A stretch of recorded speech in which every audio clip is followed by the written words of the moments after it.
Ladies and gentlemen, boys and girls, children of all ages, I would like to introduce to you two guys, two mics, and possibly the best sport podcasters in the world, Smack Talk with Smitty and Johnny. Are you not entertained? Welcome, everybody, to Smack Talk with Smitty and Johnny. I'm Johnny. And we have another episode with another special guest today. This is Matt. This is my good friend, Matt Reed. He and I play football together at Riverside. He and I were both coached by Smith here. Matt, why don't you just tell us a little bit about your journey just from football to coaching and strength training? Yeah, so as you said, I played at Riverside. I was a couple years under you, John, and I played primarily offense. So I was always being antagonized by Coach Smith and his D line and Big Red and all those guys. So it was always, oh, get him. But I played at Riverside, graduated 2012, went to Wisconsin Lutheran College, played there for 3 seasons. And then after college, I got into coaching because I actually volunteered at Riverside legit at 18, 19 with the freshmen, and I had the coaching bug just bit me. So then at 21, I actually was hired on by Coach Wags as the JV head coach and also assistant offensive coordinator. So that was a great experience for me as being extremely young that I was. And then I took a break for a year and a half, went back to coaching youth, which I did for 5 years in the NCSL in Milwaukee, which is inner city sports league. So that was great. It was really good for me being a young coach because I learned patience because I came in thinking I can run it like a high school program, but I'm dealing with 9, 10, 11-year-olds, and that was not the way to go into it. So I learned patience, how to actually teach kids stuff, how to break down football to them, which was great. And then I went back to Riverside a couple of years ago as a linebackers coach and the head JV coach again, which has been awesome. And yeah, I'm really excited about that. With strength and conditioning, I've been doing that since 2018 independently. So it's been great.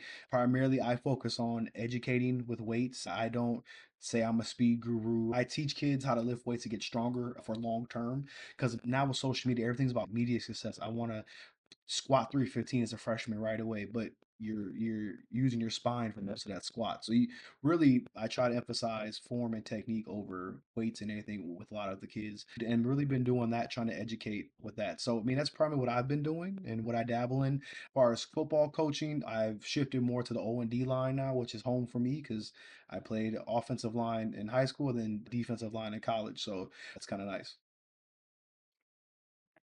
Yeah, no, exactly. And just to that point, you mentioned like the education point. Like there's a lot of let's get right into questions here. Just like when you think about like, how to educate kids on how to properly live and also just the amount like of how much kind of work they're supposed to do. Like why do you think so many athletes, particularly NBA players, but it seems like a lot of young athletes in sports period suffer serious injuries like right early in their careers, sometimes like right when they're drafted or like a lot of guys already have a lot of injuries in college. Like what do you think that is? Honestly, you got to look at the sports spectrum in a whole. Like, if you break down the last 20 years, whether it's the NBA, for example, they practiced harder than they played. So a lot of their bodies were able to withstand a lot of the punishment because they had continuous repetition, repetition. So their body built up muscle memory, muscle protection. For example, the amount of knee injuries has gone up significantly because they're not practicing as hard, not practicing as long. And if you look at some of their training clips, I'm not bashing any other strength coaches, but they don't seem to train with basic old school methods. They're doing all these fancy techniques, lifting with water bags, doing instead of doing well, Selling their snake oil. exactly, exactly. They're selling their snake oil, baby. It's all about that brand, baby. But Coach is 100% right. If you look at a lot of these athletes, all these ACL injuries in the last 5 years alone, they want to blame the turf. No, look at how they're training in the offseason. They're barely training. I'm not questioning the athlete's regimen. I'm questioning the overall structure of the program and the integrity of it because I know, for example, from when we trained, how many lunges do Wags make us do? He made us do front lunges, back lunges, sideways lunge. I mean, we lunged all the time to the point where Yep. I am Yep. lucky I never had a knee injury in high school or in college. And I got cut blocked, man, so many times. People hit me in my legs, and I'm only a 5'10" guy. At the time in high school, I was 215, 220 maybe. So there's got to be a correlation with the type of structure of the program into how the injury prevention is. I think that's a huge thing. I think that's a reason why a lot of athletes are getting hurt at a higher frequency simply because the programs are set up more to sell something and retain clients versus trying to get the best benefit for the athlete. So I want to step in. I want to piggyback on this. NBA, load management. Hit me with it, man. I mean, is there a science? Because once again, you know what? John and I, for the most part, are fans, right, John? I would say that we're. Yes. But when it comes to football and everything like that, there's no such thing as load management. If you got a real good and you've already made it to the playoffs, then yeah, you're out because they know I don't play a game, don't meet my incentives, then I Yep. don't make money. So totally different aspect in fail in the collision sport game. But in your personal opinion, man, I would really like to know what is it in NBA? Is there a science to it, or is it just like I'm trying to just take it off? Because you got people that's load managing, man. You're not even making the playoffs. So, I mean, what's your opinion on that? Honestly, and you're dealing with a business that that NBA players get paid most likely twice as much as an NFL player. And when it comes to load management, a lot of time it could be a couple things. My personal opinion, I feel like a lot of it is the players are more empowered than they were 10, 15 years ago. So they can make the decision, well, hey, my ankle's sore, I'm not playing tonight. Like I have this deal with Nike, I'm not going to sacrifice that for my endorsement. So whereas 10, 15 years ago, we only really had five legit guys that were huge superstars. So they had to play and they had so much power in the league where they could be like, no, I'm not playing tonight, and it's okay. But the other guys who were right on that cusp of being a superstar had to go out there because they had to make their money. Like you pointed to NFL, if you don't play or reach your incentive, you don't get 5 tackles in the game against the Cowboys, and yeah, your shoulder may be sore, you're not getting your bonus, and you need your bonus because you're only a third year guy on a rookie deal. Whereas in NBA, you could be a bench warmer, still getting paid more than a rookie deal in the NFL. So I think the finance plays a factor into load management. Load management, personally, I don't dislike the idea of it. I understand, athletes perform better when they're fresh and less fatigued. I just don't like how it is turned into a prima donna matrix to where Mhm. oh, I'm nicked, I'm bruised, I got to sit out. It's like, well, at the same time, if like Kawhi Leonard is a great example of his knees have been so bad even pre-pandemic, and it's like I understand his but also he should have retired 2 years ago, to the point where your knees are this bad that you can't perform at any type of level, whether it's at a medium level. He's an example of where load management makes sense. But you also have guys like LaMelo Ball, for example, for the Hornets. They're not going to the playoffs. Like there's no reason why you should sit out unless you're desperately hurt. And I get it, you're losing every game, but at some time the competition and the competitor has gone away in the NBA, which I feel like is another reason why load management is really high. Look at Paul George in Philadelphia this year. That's not Paul George. I don't know who that is. I don't know who robbed the Sixers, but that ain't Paul George because I've never seen him play with less effort, less intensity.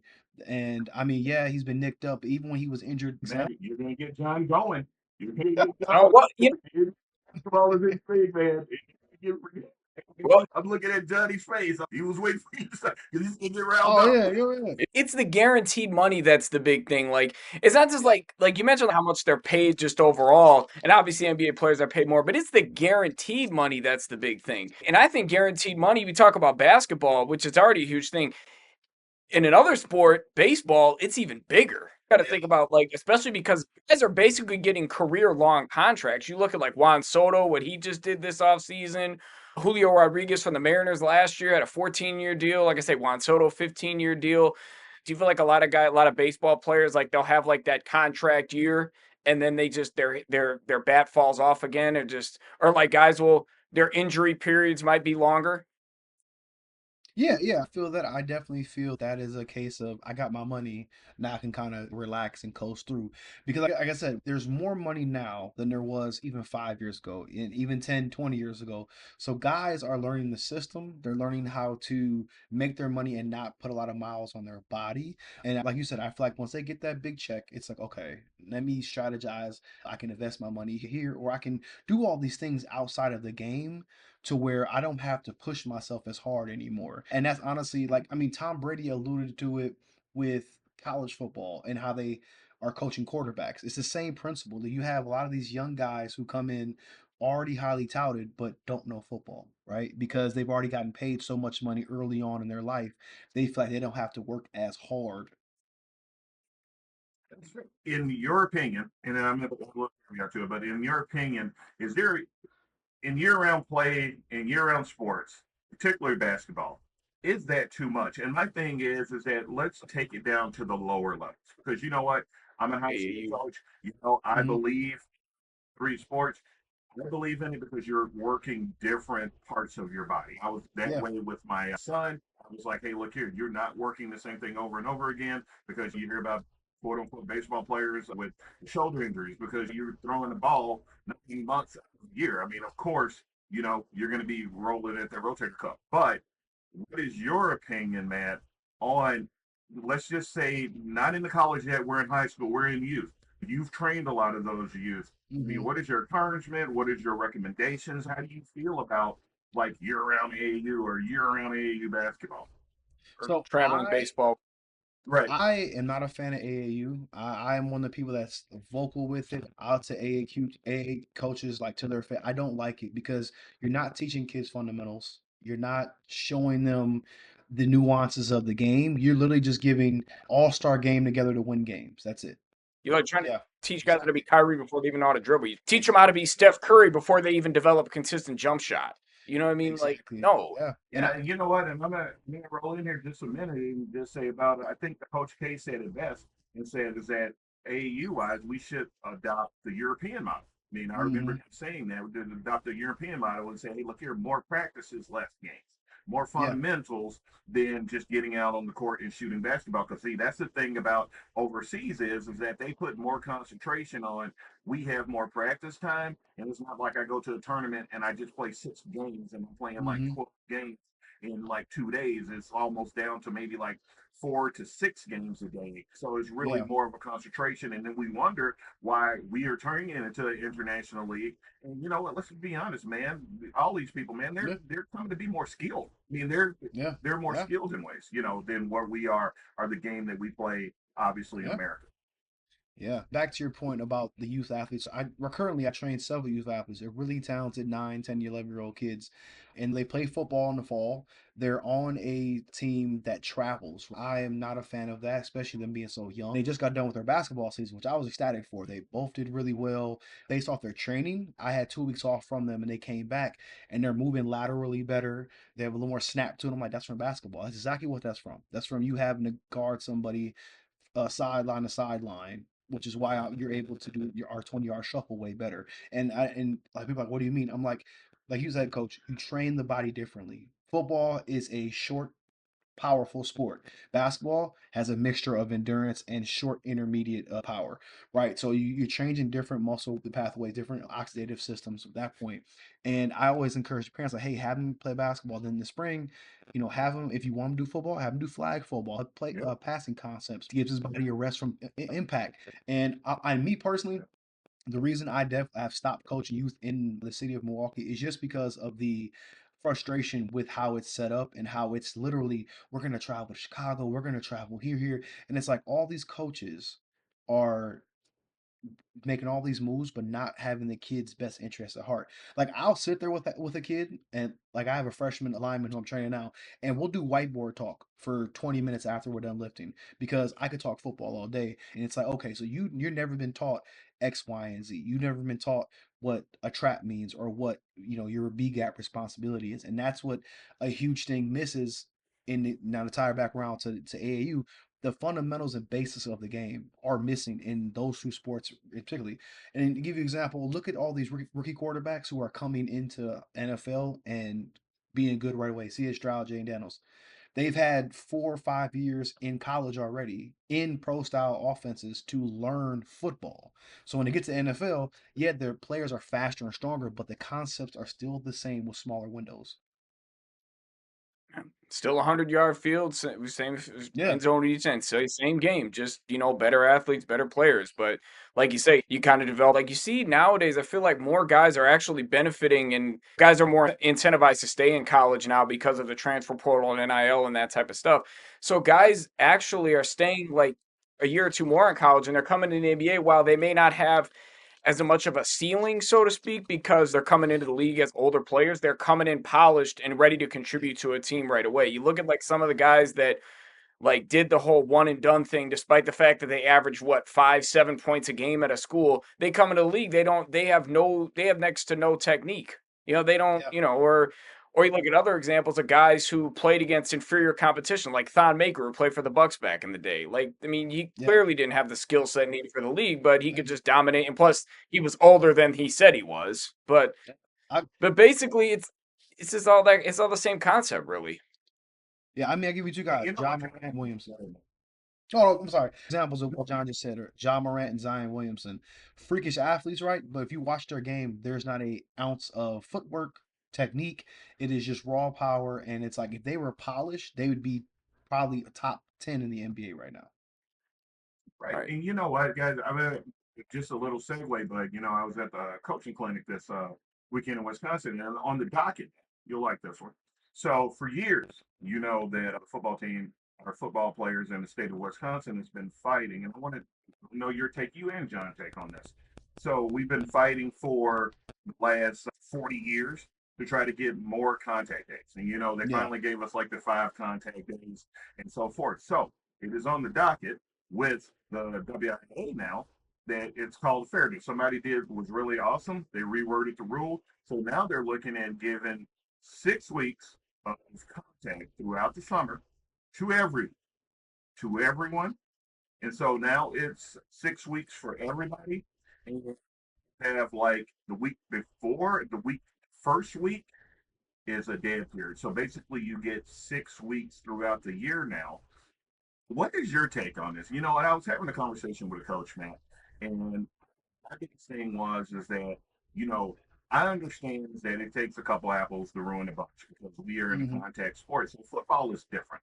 See, I can't go into my locker room to throw on pads, man. So that's the worry part, Yeah. that they don't get the science where they're talking about like where football players are more well-rounded is because you know what? Even as a quarterback, man, you can't go and put pads on and worry about like in when my season's over in December. I'm not worried about a defensive end coming off the corner and taking my head off because you know Yeah. what? Pads are up, man. Pads are up. You know what I'm saying? Their football fields are not available. I'm in Wisconsin, but if I'm a basketball player, I can get into the gym. If I'm a track guy, I can go into the track. I can get into indoor track. You know what I'm saying? So it is Yeah. really the point that where a football player is, and us managing our injuries is a little bit different because you know what? We have a window of contact. I mean, we have a window of somebody trying to come and take our head off. So little segue on this, Matt, really wasn't on the document, but I really wanted to. What is your thoughts now about having that fair playing field in Wisconsin sports when it My comes to my football? thing my thing is with having that 6 week for everybody, the 6 weeks, it's going to come down to a couple variables. It's going to show really who has a good coaching staff, for one, because how you program the days, how you program the stretch of the 6 weeks, how you can get the most out of the athletes without any injuries is going to be another big thing too. Right, Or are you going to emphasize more right, tackling? Because the biggest thing I've noticed, especially coaching in the city for the last, or it's youth or high school in the last 8 years, is the basic blocking, tackling. Those skill sets are not being coached. They are not being taught at all whatsoever. And it's like, are you going to spend 6 weeks doing that? Are you going to spend 6 weeks trying to do some install of your basic nitty and gritty stuff? Every offense has 4 or 5 plays that are their backbone. Are you going to get those in? Are you going to hammer those in?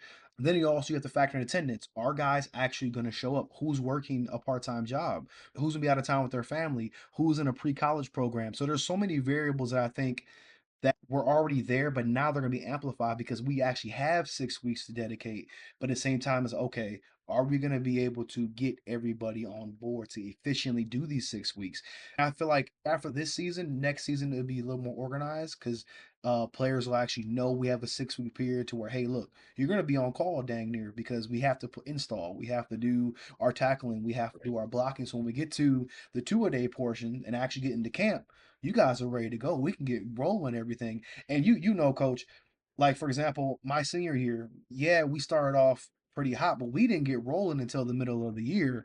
We didn't get rolling. I mean, we were still sluggish out of 2-a-days, and then once we got to like that fifth game, we started hitting all because we were finding our momentum, getting used to everything. Okay, I'm gonna piggyback and I'm gonna throw it to John. How do you think that with that 6 weeks, can coaches and trainers help with injury prevention? Because now you have like a lot more time and a lot more contact with your Hmm. kids. When does the bulk of the injuries happen? When the body starts to wear. So after game 4, game Yep. 5, you know what I'm Yep. saying? The body starts to wear. I mean, what's your opinion on that, Matt? Honestly, I feel like the kids have to lift. Like I was stressing this 2 years ago at Riverside. I'm like, they have to lift. You have to get them doing resistance-based training to keep those muscles engaged and keep them firing. If you disengage from that, you just have them take punishment, then the muscle is not going to rebound as much from blunt trauma versus systemic trauma. So you really want to emphasize it has to be structured. So if we're going to do tackling today, then we're going to do some sort of core based, some sort of isometric based workout and reduce the load on the nervous system so we have full impact for tackling. If we're not doing tackling and say we're doing an install day for plays, we can do more of a heavier base load in our strength training and vice versa. So it's just going to really come down to how are they going to structure it around keeping the players refreshed, but also still trying to get the players better on both sides. Hey, John, I'm tossing it to you. What you got for us? Well, I just think when you're talking about a 6 week period, it truly is about maximizing the resources that are available to you, the players, like what kind of mindset your players have. You got to get to know, like, what are these kids all about? What all other obligations do they have? Part-time jobs, away with their families, or any kind of family issues or academic programs, like you mentioned. It's all about knowing the kind of team you have, knowing their strengths and weaknesses on and off the field. With Matt, we've talked just about rest, practice, and competition, but just in general, especially in a 6 week period like that, how can coaches and players really balance rest, practice, and competition to really get the best results on the field, on the court, or whatever sport we're talking? Yeah, good So question. if we're looking at Monday through Friday as our blocks to do it, and let's say we're doing 3 practice days based on football, where you have 4 weight room days, you want to make sure that the beginning of the week, if you want to start off the week as this is going to be our intense football, Monday and Wednesday. So that means Monday and Tuesday lifting sessions should be the opposite as far as intensity. They should be more form based, technique based. They should be more heavily based on recovery and recuperation. And then later in the week, you pick up the intensity because your football is going to die down. So it's really going to come down to a intensity versus technique ratio because you can't go hard with both every single day. You're going to wear the kids down by Thursday, damn near. So you want to make sure that, and I think that's a big thing that's missing too, is that I think a lot of coaches are still wrapped up in the 70s and 80s, like clanging and banging. They're training kids like bodybuilders. They're athletes. So, you really want them Sure. to get an athletic portion. Like for example, with hang cleans, stop having all these linemen try to hang clean 225 and they can't even do the bar right. They're pulling with their arms versus they're popping with their hips. So I mean, if you're gonna have it where we're gonna have an intense football day, Monday and Wednesday, tackling and blocking, then Monday through Wednesdays, strength training should be technique based. And it's really come down to can coaches can they structure it properly and then also give them a rest day. So for example, if Friday is another football day, they're not lifting Friday. They can do some sort of conditioning, right? Some like football based conditioning, whether it's hundreds, whether it's sideline to sideline, something that's low impact, that's not going to strain their joints as far as lifting base, but they're still able to get a good work in, but also focus. Go ahead. I'll let you go, John. Matt, like one thing, like I remember when you and I were playing back in our playing days, like my dad was a football player back in the 70s in high school. He was like very opposed to like maxing out all the time, like as far as always trying to see how much you can bench, how much you can squat. And was a lot more, he was always saying it was all about reps and not just getting your technique right, but just that's like the way to really build strength. When you're just like when you're just like trying to lift as much as possible, like how much are you really doing that really, develops your muscles, develops your Yeah. joints and that kind of thing. Just how key is repetition as opposed to just trying to lift as much as possible? Well, you got to factor in. So like max, the whole reason that strength coaches want max out numbers is 2 things, right? It's ego. Oh, I got these kids lifting 415 as sophomores. It's ego. Second is if you're smart, you're gonna take that and you're gonna use it as a base for what you do. For example, 2 years ago when I ran the strength program Riverside, we had a max out day. I took all the kids' numbers and added them up and then divided them by how many kids we had, and then whatever number came out, That's literally what we did on bench press. And I told the lineman the same thing. I don't care if you can bench 315. I want you to be able to move this bar as fast as you can with much velocity. That's how football is played. No one cares if you can rep 315 out on the football field. If you can't move the guard from Catholic Memorial out your face, it doesn't matter what you can lift in the weight room. And I think that's the thing that misses when people try to focus on max outs. And I tell the kids, like, oh, well, coach, I need to get recruited. The numbers look nice, but also if you're halfway down on a squat, what do you think a scout's gonna think when they see that half-ass rep? They want, you know what I'm saying? It's such a call because it's a lot of ego and it's a lot of flashiness and it's a lot of not understanding the actual science behind training these athletes that leads to focusing on max out, focusing on numbers versus getting good technique and building long-term strength to where they can keep improving every single year. No, and you know what, man? You said it best, man. I always like use the quote from Shannon Sharp. I liked when you said about moving the bench and creating velocity.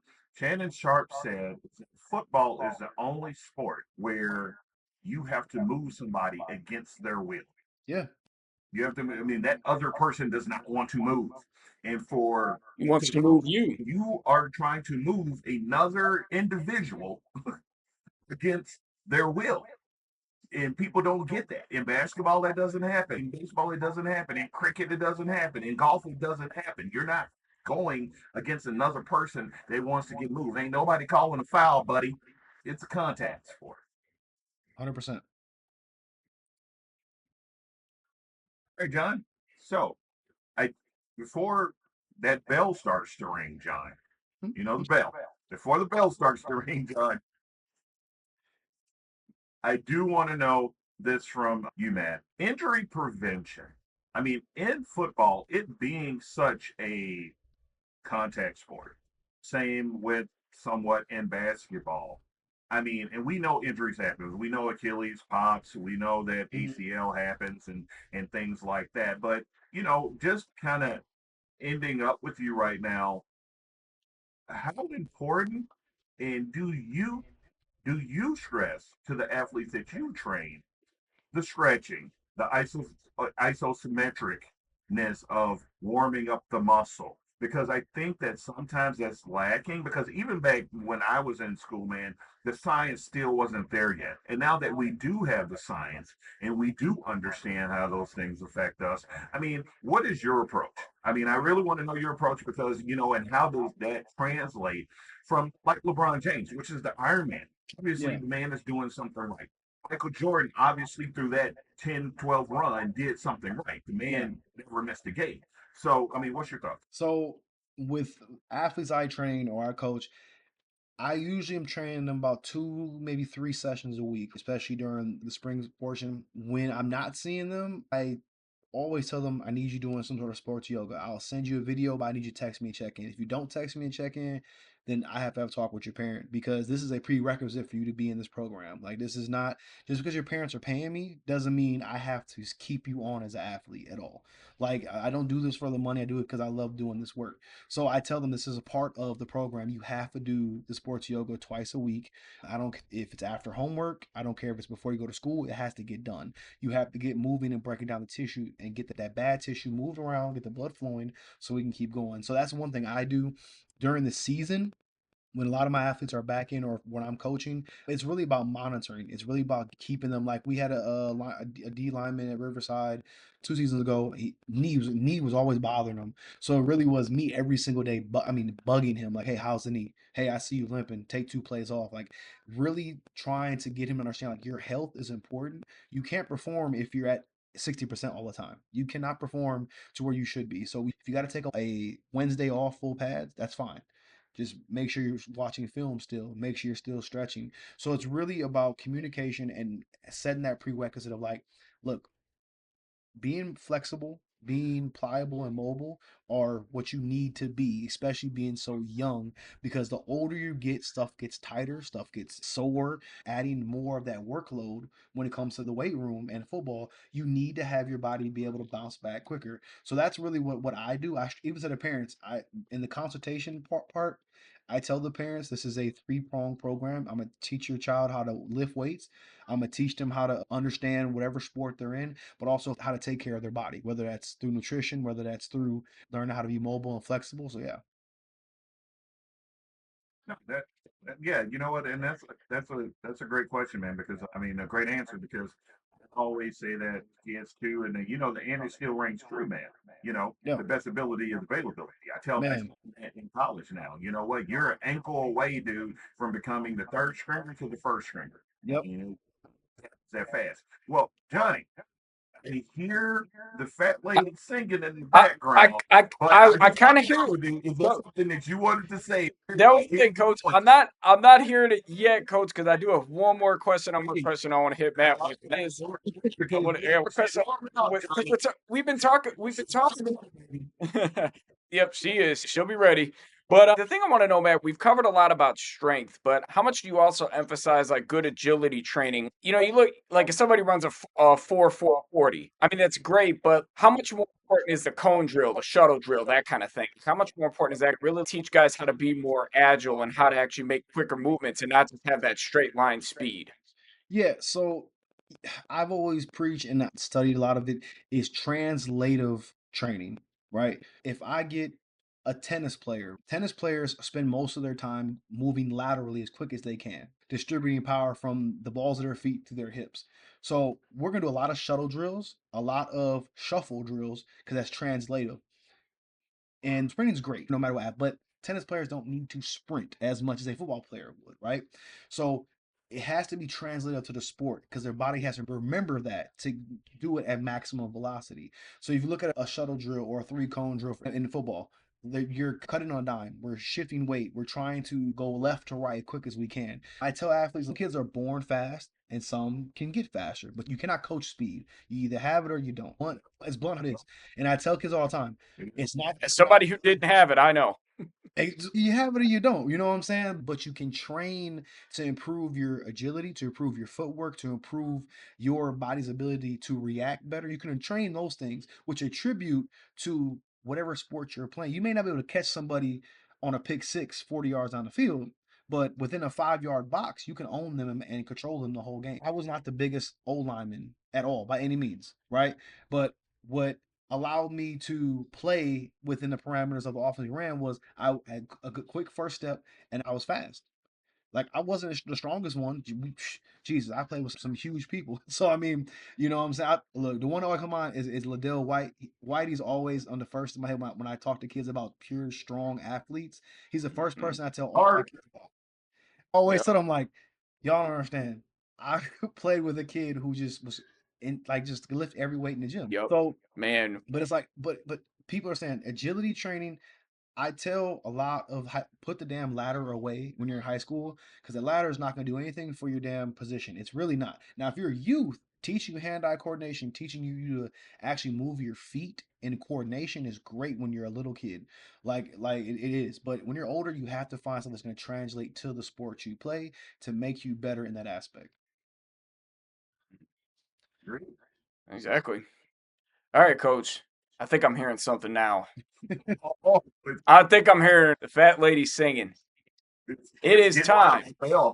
It is time, Coach, for Johnny Talks and Smitty Rants.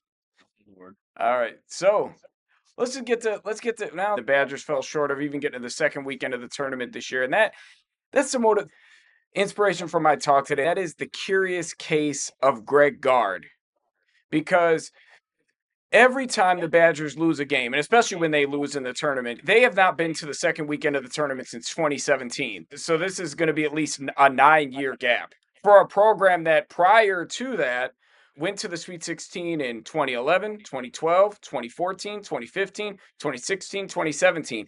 6 out of 7 years, 2 of which were coached by Greg Gard, with the last of the Final Four teams that Bo Ryan had. But ever since Nigel Hayes and Bronson Koenig, who were the last big players in the Final Four team, ever since those guys left, they have not been back to the Sweet 16. They've only won 3 NCAA tournament games in that time. However, they've also won, I believe, 2 or 3 Big Ten championships. So It's not like Greg Gard has not been successful. It's not like that. It's not like they haven't been able to win. It's not like they haven't been able to stay consistent and stay competitive. They had a couple years where they missed the tournament. There was obviously the COVID year in 2020 where there was no tournament. The Badgers would have made it that year. But the thing is, it's like he's got regular season success. He's learned how to utilize the transfer portal. He is a big thing for me is that he has modernized the Badgers offense because Matt, you remember how slow the Badgers used to play under Bo Ryan. Watch enough basketball, you know how slow they used to play. Yeah, like Yeah, I mean, exactly. But they've modernized the offense a lot more under Greg Gard and, using the transfer portal to more attractive kind of game plan, but it just has not yet translated to the tournament. It was real disappointing this year because they had a good team that looked like they were very cohesive and they had a humble superstar that they were running around, that they rallied around, but they still could not get there. And I know some people who are close to me who say that the Badgers should look in another direction as coach. I think that's a little extreme when you look at the overall picture. It's that tournament success is huge, especially nowadays, like because guys don't stick with programs for a long time. They're just in and out basically, and you have to re-recruit your players every year. Greg Gard himself said that the portal and NIL is free agency without contracts. The thing is the curious case of Greg Gard. My thing is, I think he should be in no danger of being fired or anything like that. But he does need to get over that hump. He needs to figure out how to get to that second weekend because that is a standard of Wisconsin basketball that was established last decade that's gone away. And it seems like the Badgers run into a tough matchup in the tournament. My question is, when are they going to be the tough matchup for somebody? When are they going to present the matchup problems? So, yeah, that's my talk for the day. I just think that Greg Gard, he's done a very good job at Wisconsin, but it just has not translated to the tournament the way people want. I don't think that's a reason to fire him, but it is a very valid criticism of him. Well, John, it's time for my rant. And, that was a great talk of yours. Very educated. You had stats and things, and it was awesome. I appreciated that. But I'm going to turn to a little bit more important than Final Fours and statistics and whatever. Why, John? Stout sports fan in general. And why do I have to go to a restaurant or something like a child and eat before the game because I'm worried about am I going to be able to pay my mortgage that month? I don't understand. I don't understand it, John. So my rant today is if anybody's listening, if I'm paying at a Bucks game $300 for a dang taco, you know what I'm saying? You're paying like $7 for a taco, and then let's throw in a good Wisconsin beer for about another like $8, especially if I get a large one. Now I'm sitting on almost $17 for basically a snack. So that's my rant today. Why can't we just bring those prices down just a little bit? I'm not against funding people. I'm not because you know what? I'm not against the economy. I get it. It's kind of like a fair trap. You know what I'm saying? You go to the fair, we're going to raise the prices so we can get some food, right? We're going to raise the price. But when I go to Lambeau Field and I walk through those hollowed gates, there's this thing that's called the Glorious Dog, John. And it is amazing. It is a long hot dog with brisket on it, with cheese, with little steak droplets. That thing sets me back $16. And I gladly throw my wallet at them and say, please, and have it warm. Obviously, you see that eating is not a problem for me, John. All right, we see this.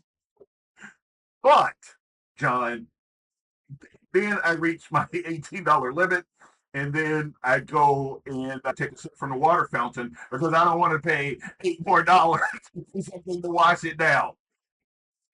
Pretty ridiculous. Now, pre-show, you did mention down in Atlanta. Maybe I can go there. Maybe there's some more reasonable food. I'm just saying is that where I'm at right now, and at Bucks games is even worse, dude. Some of those jokers are paying $200 to $300 for a ticket, and it's just bad. And Matt's over there shaking his head right now. Just bad with money. So that's my rant. I'm just saying, can you bring them down a little bit? Can you go like a normal guy like us here in this panel? Can I get a beer Little for relief. $100? Can I get a Sprite for under $4? You got to pay those volunteers that are working the registers because half of the time that's what they are, John. You're not even paying them. All right. They're not even making a wage. Some of those jokers are like earning money for their sports team. I know because I've done it. You know, I've done a Packer game and done some things at the Packer game. So you're like volunteering because you know what, the Packers are going to donate so much money, or that particular concession is going to donate so much money to your program. You know what I'm saying? Because you're volunteering. So sometimes you're not even receiving anything, and you're not even receiving any money. So all I'm saying, I'm talking to the Packers here. You know how I love my Packers. And by the way, this is the first time, John. I think that this is a record. This is the first time, John, that I haven't mentioned the C word in one of my rants. Hey man, they give you a lot of reason to rant. Yeah, I'm gonna be back on that train. The Packers give me a reason to rant too. They have not been active in free agency the way I was hoping this year. I could say that. They're sitting on the couch right now, going like right aside of the C word. See, I'm not gonna mention it. I'm just gonna say the C word. But either way, I'm about done, John. You have to do better. That's all I'm asking. Just saying, do better. Bring the prices down. I actually go to the game. You know, my son, Matt, always laughs at me because I like rate stadium food. Like even when I go to Duluth, man, when we were going to all his colleges and stuff, it was hilarious. I was like this, you know what? These pretzels are just not hidden. I'm sorry, Stanley. Maybe you can't go here. That's exactly what. Hey, and some stadiums have some delicious food, man. I know, and that's what I was telling my son college-wise. I'm always like, you know what, man, those little mini pretzels that you're popping in that microwave, man, I'll let you close it out later. Oh, this has been Smack Talk with Smitty and Johnny. Thank you very much, Matt, for coming on the show and sharing all your insights today, man. It was a terrific topic today. You know what, man? We really appreciate you, man. Thanks for once again supporting us, what we're doing. And John and I, like we always say, we're just two guys that enjoy talking sports and get along, John. Yeah. Just get along. Hey, John, now you're stretching it. See, there you go, John. See, this is the second show in a row, man. You know what I'm saying? I try to throw you a little olive branch out there, and then you just take it and you just run with it. But I'm going to say this, Matt, because I started seeing this every day. You know what, John? You are the king of beats, my friend. All right. Consider yourself entertained. Please make sure that you like, share, and follow.